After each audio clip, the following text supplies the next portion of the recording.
something we're also talking about here in the community is how big of an advantage it can be kind of having those tailwinds, right? And then at the same time, how hard it can be kind of facing headwinds. So Yeah, and we experienced the reverse coming out of COVID, right? And it's not that we experienced it's not the reverse in the sense that it's headwinds. Like it's more like, when you experience those tailwinds and then the tailwind drops back to kind of normal levels, the massive danger for a marketplace is, your demand's going to drop. So even if you're positioned very well for the long term and it's just a natural resetting, your demand drops. Now, what happens when your demand drops? You risk losing your supply.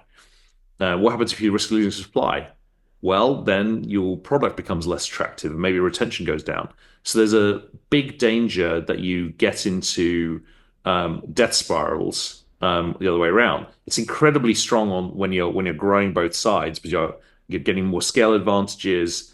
So momentum is particularly important to startups. But then it's never a kind of a smooth road. So then what's the playbook? And this is something I've kind of learned the hard way over the last couple of years, and now we're out the other end, fortunately. But what's the playbook when you are or do face that declining tailwind and you're worrying about retention?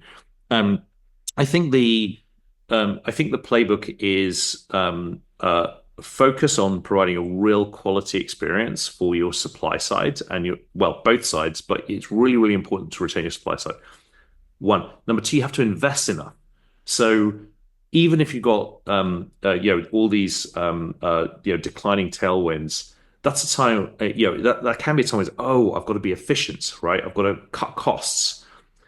Yes, to an extent, but what we did was we invested enough to hold our top line flat despite those tailwinds. That allowed us to not get in that spiral. And this is a really tough conversation from an investor point of view because investors, by and large, are used to, when things are going well, you invest more. When things are going badly, you kind of take your time to figure it out. And for most businesses, I think that's exactly right. For marketplaces, it can be death. And what you have to do is make sure in the good times you raise sufficient money and then don't spend it.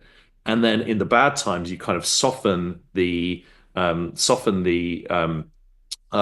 by continuing to invest and making in growth and making sure that even though you're not growing your top line, you're still investing to smooth that over.